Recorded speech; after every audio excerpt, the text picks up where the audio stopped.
Sir ರಾಜ್ಯಾಧ್ಯಕ್ಷ ಸ್ಥಾನ sir ಏನಾಗ್ತಿದೆ? ಎಲ್ಲ ಕಡೆ ಆಗ್ತಿದೆ, ರಾಜ್ಯದ ಪೆಂಡಿಂಗ್ ಇದೆ. ಗುಜರಾತ್, ಉತ್ತರ ಪ್ರದೇಶ್, ಕರ್ನಾಟಕ ಮತ್ತು ಮತ್ತೊಂದು ರಾಜ್ಯ, 4 ರಾಜ್ಯಗಳು ಇನ್ನೂ ಬಾಕಿ ಉಳಿದುಕೊಂಡಿದೆ ಅಂತೇಳಿ ಮಾಹಿತಿ ನಮಗೂ ಇದೆ.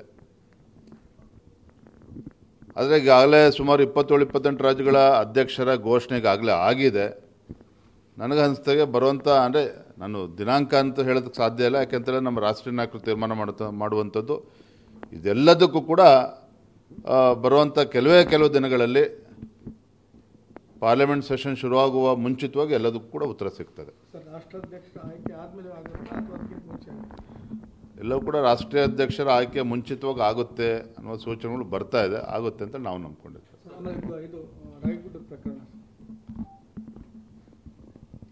ರಾಗಿಗುಡ್ಡದಲ್ಲಾಗಿರ್ತಕ್ಕಂಥ ಪ್ರಕರಣ ಮಾನ್ಯ ಗೃಹ ಸಚಿವರು ಇದನ್ನು ಗಂಭೀರವಾಗಿ ತೆಗೆದುಕೊಳ್ಬೇಕಾಗ್ತದೆ. ಗೃಹ ಸಚಿವರು ಇದು ಪತ್ತೆನೇ ಇಲ್ಲ. ಮಂಗಳೂರಾದಂಥ ಘಟನೆ ಸಂದರ್ಭದಲ್ಲೂ ಕೂಡ ನಾವು ನೋಡಿದ್ದೀವಿ ಯಾವ ರೀತಿ ಇವತ್ತು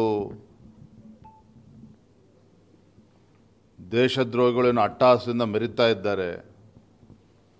ಆ್ಯಂಟಿ ನ್ಯಾಷನಲ್ ಎಲಿಮೆಂಟ್ಸ್ ಅಂತ ನಾವೇನು ಕರಿತೇವೆ, ಅಂದರೆ ಇವ್ರು ಯಾರಿಗೂ ಕೂಡ ಒಂಥರ ಕರ್ನಾಟಕ ಅಂತ ಹೇಳಿದ್ರೆ ಸ್ವರ್ಗ ಆಗಿದೆ ರೀ ಇವರಿಗೆ.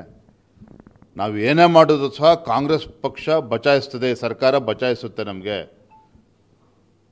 ಯಾರೂ ಕೂಡ ನಮಗೆ ಹೇಳೋರಿಲ್ಲ ಕೇಳೋರಿಲ್ಲ, ನಾವು ಏನು ಮಾಡಿದ್ರು ಕೂಡ ನಡೀತದೆ ಅನ್ನುವ ಮೈಂಡ್ಸೆಟ್ಟಲ್ಲಿ ಏನಿವತ್ತು ಇಂಥ ದುಷ್ಟಶಕ್ತಿಗಳು ಇವತ್ತು ಇದ್ದಾವೆ. ಅವ್ರಿಗೊಂದು ರೀತಿ ರಾಜ್ಯ ಸರ್ಕಾರ ಕುಮ್ಮಕ್ಕು ಇದೇ ಅವ್ರಿಗೆ ಈ ರೀತಿ ಉಚಿತನ ಮಾಡೋದಕ್ಕೆ ಕಾರಣ ಆಗಿದೆ. ಇವತ್ತು ನಮ್ಮ ಭಾರತೀಯ ಜನತಾ ಪಾರ್ಟಿ ಈ ವಿಚಾರದ ಪ್ರತಿಭಟನೆ ಕೂಡ ಮಾಡ್ತಾ ಇದೆ. ಈಗಲಾದ್ರೂ ಕೂಡ ರಾಜ್ಯ ಸರ್ಕಾರ ಎಚ್ಚೆತ್ತುಕೊಂಡು, ರಾಜ್ಯ ಸರ್ಕಾರಕ್ಕೆ ಇವತ್ತು ಕಾನೂನು ಸುವ್ಯವಸ್ಥೆ ಸರಿಯಾಗಿರಬೇಕು ಅಂತ ಹೇಳಿದ್ರೆ ಇಂಥ ಘಟನೆ ಆಗೋದಕ್ಕೆ ಬಿಡಬಾರ್ದಾಗಿತ್ತು. ಹಿಂದೆ ಶಿವಮೊಗ್ಗದಲ್ಲಿ ಆದಂಥ ಘಟನೆ, ಆವಾಗಲೇ ಇಂಥ ಅಯೋಗ್ಯರಿಗೆ ಇವತ್ತು ಬುದ್ಧಿ ಕಲಿಸ್ತಕ್ಕಂಥ ಕೆಲಸ ರಾಜ್ಯ ಸರ್ಕಾರ ಮಾಡಬೇಕಾಗಿತ್ತು. ಆಡಳಿತ ಪಕ್ಷ ಸಚಿವರು, ಶಾಸಕರೇ ಆ ರೀತಿ ಹುಚ್ಚುಟ್ಟಂಗೆ ಹೇಳಿಕೆ ಕೊಟ್ಟಾಗ ಇನ್ನೂ ಕೂಡ ಅವ್ರಿಗೆ ಈ ರೀತಿ ಒಂದು ಕರ್ನಾಟಕ ಅಂತೇಳಿದ್ರೆ ಏನು ಮಾಡೋದು ನಡೆಯುತ್ತದೆ ಅನ್ನೋ ಭ್ರಮೆನಲ್ಲಿದ್ದಾರೆ. ಎಲ್ಲವನ್ನು ಕೂಡ ಜನ ಗಮನಿಸ್ತಾ ಇದ್ದಾರೆ.